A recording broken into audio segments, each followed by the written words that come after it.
Hello बच्चों, स्वागत है आपका हिंदी की पाठशाला में।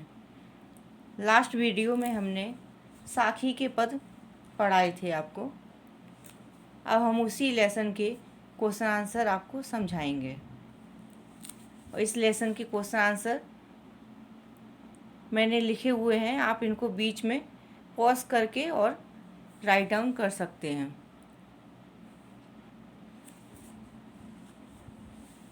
मीठी वाणी बोलने से औरों को सुख और अपने तन को शीतलता कैसे प्राप्त होती है? इसका उत्तर है, इसमें कवि समझाते हैं कैसे कि मीठी वाणी बोलने से औरों को सुख और अपने तन को शीतलता प्राप्त होती है। जब हम मीठी वाणी बोलते हैं तो औरों को तो सुख प्राप्त होता ही है, हमें अपने तन को भी शीतलता प्राप्त होती है, क्योंकि मीठी वाणी बोलने से मन का अहंकार समाप्त हो जाता है। जो हमें अहंकार है हमारे मन में, वो समाप्त हो जाता है। यह हमारे तन को शीतलता प्रदान करती ही है तथा सुनने वालों को भी सुख की तथा प्रसन्नता की अनुभूति कराती है। इसलिए सदा दूसरों को सुख पहुंचाने वाली व अपने को ही शीतलता प्रदान करने वाली मीठी वाणी बोलनी चाहिए। इसका दूसरा आंसर क्वेश्चन, दीपक दिखाई देने पर अंधियारा कैसे मिट जाता है? साखी के संदर्भ में स्पष्ट कीजिए। इसमें पूछ रहे हैं कि दीपक जब दिखाई देता है, जब दिखाई देने लगता है तो अंधियारा कैसे मिट जाता है? दीपक में एक प्रकाश पुंज होता है जिसके प्रभाव के कारण अंधकार नष्ट हो जाता है। इसी प्रकार मन में ज्ञान रूपी दीपक का प्रकाश फैलते ही मन में छाया, भ्रम, संदेह और भय रूपी अंधकार समाप्त हो जाता है। तीसरी साखी में कबीर का दीपक से तात्पर्य ईश्वर दर्शन से है तथा अंधियारा से तात्पर्य अज्ञान से है। ईश्वर को सर्वोच्च ज्ञान कहा गया है, अर्थात जब किसी को सर्वोच्च ज्ञान के दर्शन हो जाएं तो उसका सारा अज्ञान दूर होना संभव है। इसका तीसरा क्वेश्चन है, ईश्वर कण कण में व्याप्त है पर हम उसे क्यों नहीं देख पाते?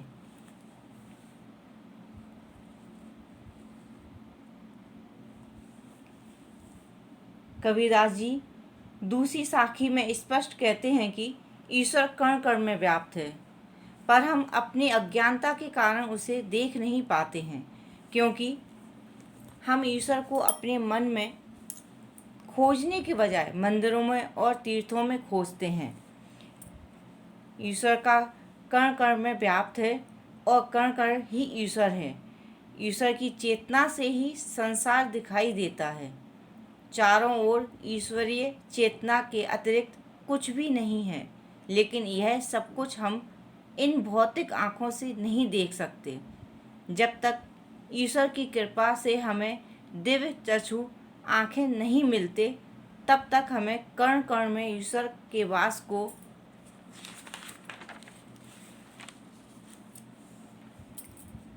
नहीं देख सकते और ना ही अनुभव कर सकते हैं।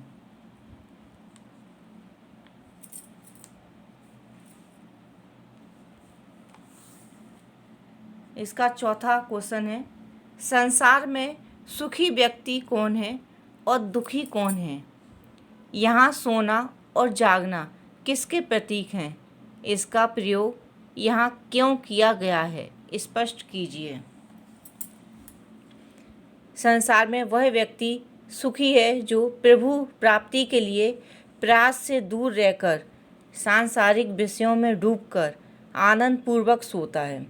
यहाँ कवि बता रहा है कि वह व्यक्ति सुखी है जो प्रभु को प्राप्ति करने का कोई भी प्रयास नहीं कर रहा है और सांसारिक सुखों में डूबकर आनंद पूर्वक रह रहा है। इसके विपरीत वह व्यक्ति जो प्रभु को पाने के लिए तड़प रहा है, उनके वियोग में जाग रहा है, वह दुखी है। जबकि इसके विपरीत कवि बता रहा है कि वह व्यक्ति दुखी है जो प्रभु को पाना चाहता है और उसके वियोग में जाग रहा है। यहाँ सोना अज्ञान व प्रभु प्राप्ति के प्रयास करने के लिए प्रयोग हुआ है और जागना प्रभु प्रेम व ईश्वर प्राप्ति के लिए किए जा रहे प्रयासों का प्रतीक है। इसका प्रयोग यहाँ इसलिए हुआ है क्योंकि कुछ लोग अपने अज्ञान के कारण बिना चिंता के सो रहे हैं और कुछ लोग ईश्वर को पाने की आशा में सोते हुए भी जाग रहे हैं।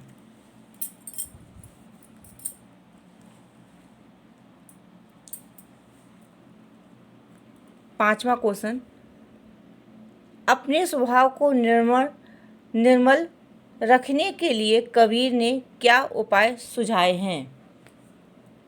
अपने स्वभाव को निर्मल रखने के लिए कबीर ने निंदा करने वाले व्यक्तियों को अपने आसपास रखने का उपाय सुझाया है।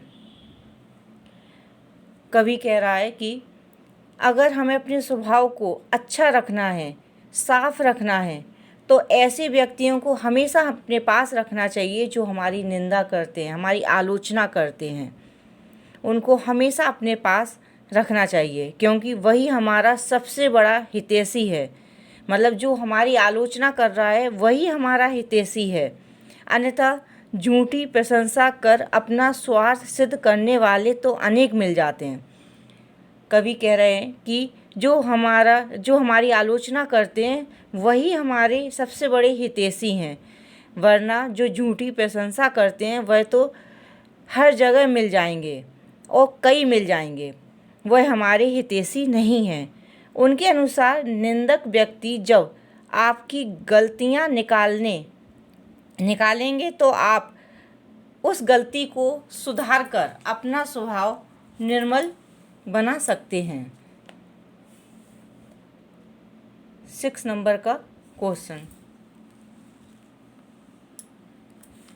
एके आसिर पीव का पढ़े सो पंडित होए। इस पंक्ति द्वारा कवि क्या कहना चाहता है? एके आसिर पीव का पढ़े सो पंडित होए। इस पंक्ति में कवि ईश्वर प्रेम को महत्व देते हुए कहना चाहता है कि ईश्वर प्रेम का एक अक्षर ही किसी व्यक्ति को पंडित बनाने के लिए काफ़ी है। कवि कहना चाहता है कि अगर हमने ईश्वर प्रेम का एक ही अक्षर पढ़ लिया तो हम पंडित बन जाते हैं। यह पंडित बनाने के लिए काफ़ी है। क्वेश्चन नंबर 7, कबीर की उद्धत साखियों की भाषा की विशेषता स्पष्ट कीजिए। कबीर की साखियों में अनेक भाषाओं का प्रभाव स्पष्ट दिखाई देता है। कबीर घुमक्कड़ किस्म के थे तो वो यहाँ वहाँ हर जगह आते जाते थे, इसलिए उनकी भाषाओं में कई भाव, कई बोलियाँ दिखाई देती हैं। यह जन भाषा है। उन्होंने जन चेतना और जन भावनाओं को अपनी सुधक्कड़ी भाषा द्वारा साखियों के माध्यम से जन जन तक पहुंचाया है। उनकी उद्धत साखियों की भाषा की विशेषता यह है कि इसमें भावना की अनुभूति, रहस्यवादिता तथा जीवन का संवेदनशील तथा सहजता को प्रमुख स्थान दिया गया है।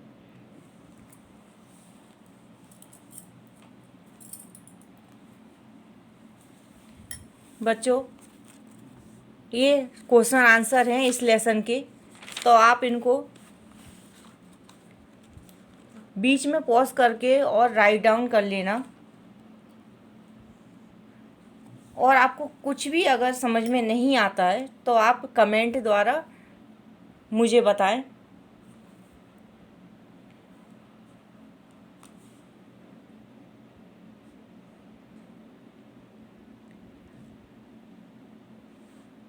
मैंने इससे पहले एक वीडियो और बनाया था, उसमें हमने इसकी व्याख्याएं समझाई थी साखी लेसन की। तो अगर उसमें भी आपको कुछ समझ में नहीं आता है तो बताइए कमेंट करके।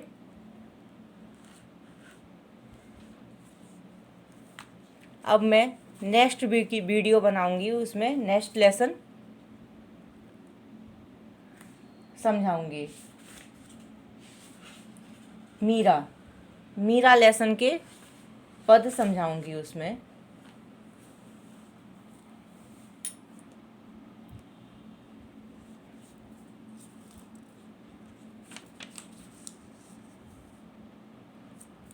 अच्छा, ठीक है, धन्यवाद, बाय बाय, टेक केयर।